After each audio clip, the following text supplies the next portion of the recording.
Buenos días. Estamos Bueno, con el comunicador brasileño Elson Resende de Melo. Elson, buenos días. Ex catedrático universitario aquí en Cuenca durante un buen tiempo. El motivo de la entrevista a Elson es para conocer cómo se está manejando el tema de la comunicación en Brasil con motivo de esta pandemia denominada COVID-19. Adelante. buenos dias para ustedes aí, aqui é buenas tardes. Né? O manejo da comunicação em Brasil, eu creio que dos médios, principalmente dos grandes médios, da televisão, principalmente, ha sido bueno. Né? Há bastante informação todos os dias, incluso isso empieza a cansar a gente, mas é necessário. Né? Todos os dias há informação de como estão as contaminações, as questões da saúde da gente, das mortes, como as recomendações de lo que a gente tem que fazer para o isolamento, para a quarentena, informações de lo que está acontecendo no mundo. Então, sim, está sendo bem feita esta comunicação, principalmente da Rede Globo de televisão, né? Em seus noticieiros, é completo, né? Quer dizer, há a informação, há o debate, há tudo, né? Isso de parte dos médios, né? Particulares da grande prensa, né? E também nas redes sociais também. Nas redes sociais há outras coisas, porque mais gente comunica e comunica fake news, essas coisas. Mas, do ponto de vista dos médios, eu creio que está sendo um bom trabalho, informativo e todo. Incluso, isto incomoda o governo. Vocês sabem como está sendo o nosso governo, o presidente, que não é um liderazgo para esta coisa, se ha omitido muito e ha incluso estorbado, né, a coisa. E o Bolsonaro, o presidente Bolsonaro, incluso critica a mídia, crê que há exagero, que há sensacionalismo, né, porque ele tem outra posição, né, uma posição muito, digamos, cruel, desumana, sem empatia com a gente, com a problemática que estamos vivendo. Então, do ponto de vista do governo, incluso lo que intenta fazer o governo em termos de comunicação é muito malo. Incluso há uma ênfase para o isolamento social, para a quarentena dos médios de toda a sociedade. O governo, quando faz alguma coisa, faz o contrário. De que a gente tem que sair, tem que trabalhar, preocupado com... O governo está principalmente preocupado com a economia. Então, quando faz algum mensagem, é nesse sentido. É no sentido contrário. Incluso o Supremo Tribunal Federal teve que entrar na coisa que, no começo, há mais de mês, o governo começou a fazer uma campanha, principalmente através das mídias sociais, para a gente regressar, para sair. E a justiça teve que embargar esta publicação, essa iniciativa de comunicação horrorosa do governo. Assim estamos. Elson, con Bolsonaro hay libertad de expresión o tienen problemas los periodistas? Sim, há liberdade de expressão. Apesar de los intentos de Bolsonaro, né, ele ataca a los periodistas, critica em baixo nível, né, pero não, digamos, aqui se disse, né, nós estamos numa situação para o impeachment do senhor, né, pero estamos numa situação que a gente abre que as instituições estão funcionando. Então, sim, há liberdade de expressão. Né? O governo não consegue, Bolsonaro não consegue controlar isso, porque se chegar a isso seria a ditadura. Então, sim, há liberdade, há muita crítica ao presidente, mas há liberdade, sim. Ahora, es decir, Elson, los medios de comunicación de Brasil están difundiendo sus propias noticias, sus propias investigaciones, aparte de la oficial. Sí, aparte de la oficial, pero hay una problemática, una disyuntiva en el gobierno, que é o Ministério da Saúde, principalmente antes, inclusive nesse meio tempo, se ha cambiado de ministro, né? O Ministério da Saúde sigue um caminho que é da Organização Mundial da Saúde, né? Sigue o que estão fazendo os outros países e todo. Pero o governo intenta desconhecer, quer dizer, é uma coisa, digamos, esquizofrênica, né? Que o próprio governo, o próprio presidente vai contra seu Ministério de Saúde. Então, assim, o Ministério de Saúde é fonte de informação, né, de lo que está ocorrendo no país e todo, pero os meios têm suas próprias fontes, vão principalmente em los governadores e alcaldes, que são fontes principais em termos de los dados, né, concretos de las informações. Elson, las comunidades indígenas del Amazonas están sufriendo las consecuencias, están siendo víctimas del coronavirus porque, según los reportes, no hay la debida atención hacia esas comunidades. Por eso es que dicen que Brasil está por delante de China, con más de 100.000 contagiados y más de 6.000 muertos.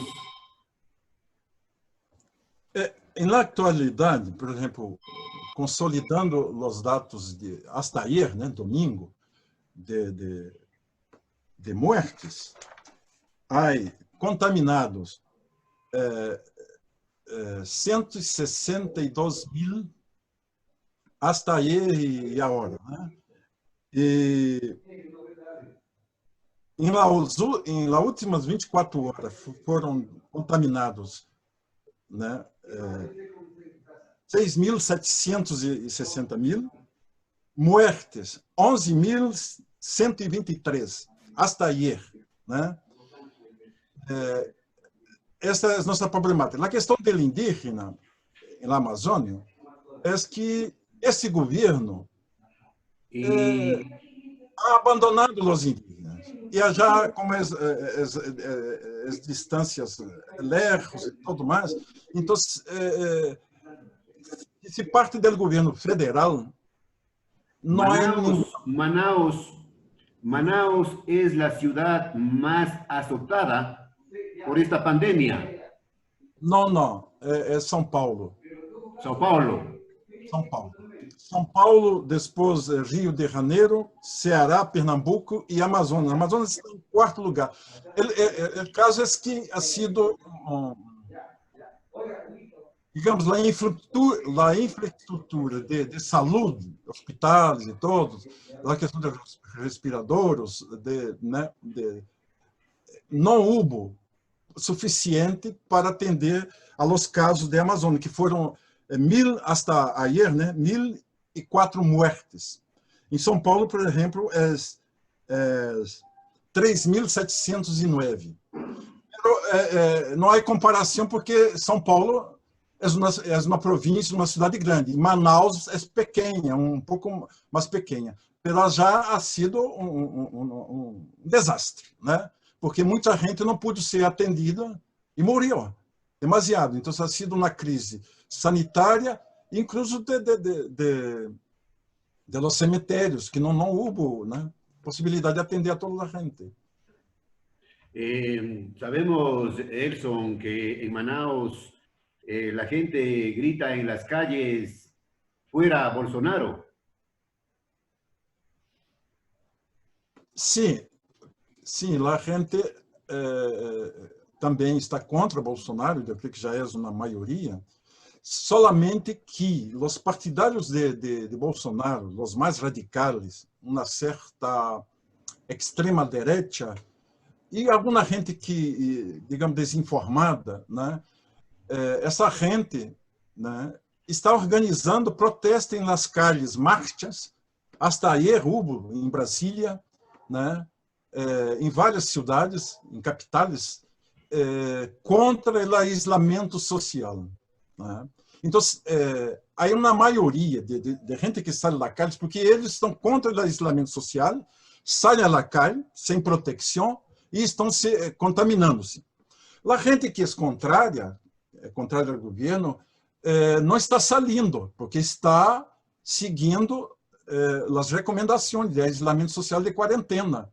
E justamente por isso que está contra o governo, as atitudes de Bolsonaro. Então, há uma maioria que sai das calles de gente que está apoiando o governo e está contra o isolamento. É de uma imbecilidade grande, né? De la gente está contaminando-se, é muito complicado.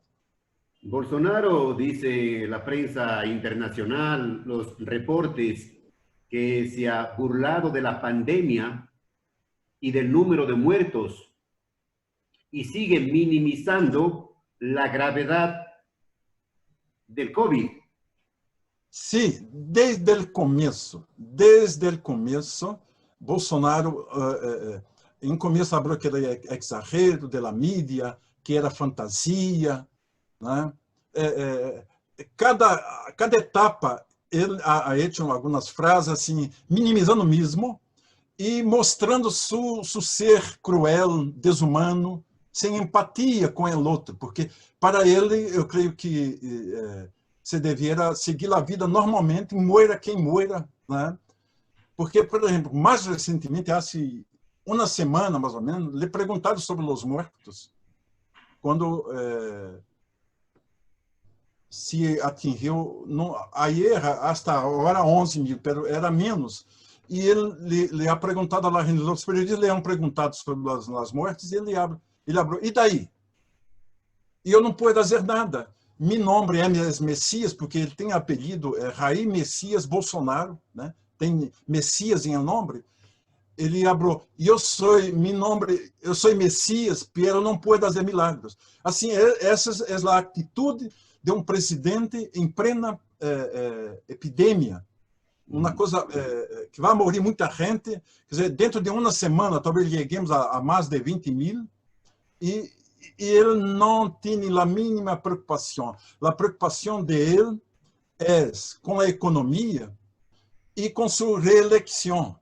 Porque a economia, que já estava mal antes da epidemia, já estava mal antes do coronavírus, né? Já estava, no começo do ano. E com a epidemia, depois do coronavírus, a economia de nossos países, todos os nossos países, e no mundo todo, está em recessão. A preocupação dele é que a economia estando mal, ele está preocupado com a reeleição em 2022. A única preocupação dele. Então, assim, está querendo que a gente trabalhe, e a gente que vai trabalhar vai morrer muito mais, né? Para que a economia se sostenga. Mas não há isso. É pior, todavia, né? Elson, finalmente, buenos recuerdos de tu estadía en Cuenca por allá por los años 80, cuando dictabas clases de periodismo, de comunicación, de publicidad. Ajá. Sí, es buenos recuerdos míos también, ¿no? Eu he passado 10 anos em Equador e desses 10, 7 em Cuenca, né? É minha segunda pátria, Equador, tá? Me gusta muito. Incluso tenho 2 filhos que são equatorianos, né? Eu tenho 2. Eu tenho que viven em Cuenca. Não, vivem em Brasil. Ah, em Brasil, perfeito. Eu tenho uma irmã que nasceu em Quito e tenho um cuencanito, um morlaquito, que já não é morlaquito, né? Já estão sobre os 30, né? Mas eu tenho um irmão que nasceu em Cuenca. Então, assim, eu tenho uma relação profunda, né? Carinhosa com o Equador, muito grande, e muito mais com Cuenca, onde he vivido mais, he tenido mais amistade e he trabalhado mais tempo. Ha sido um período muito rico em experiência de vida, em formação minha também, né? E ustedes são, principalmente vós, da primeira turma, estava em 7º grado, né? De las primeira turma, grupos, né? Que estuvo classe comigo, que han sofrido com meu espanhol. E eu tinha pouco mais de um ano em Equador, não falava bem o espanhol. Agora ha empeorado porque he praticado menos aqui em Brasil. Mas chegou um momento que estuvo melhor, né? Mas vocês han sofrido comigo, né? Para entender. Bien, Elson, gracias por haber atendido este pedido para poder dialogar sobre la situación mundial del COVID y el tema de la comunicación que nos compete a los periodistas, a los comunicadores. Buenos recuerdos también de tu paso por Cuenca, de tus enseñanzas, de tus buenas enseñanzas. Gracias nuevamente, Elson. Cuídate y ojalá nos veamos personalmente algún día.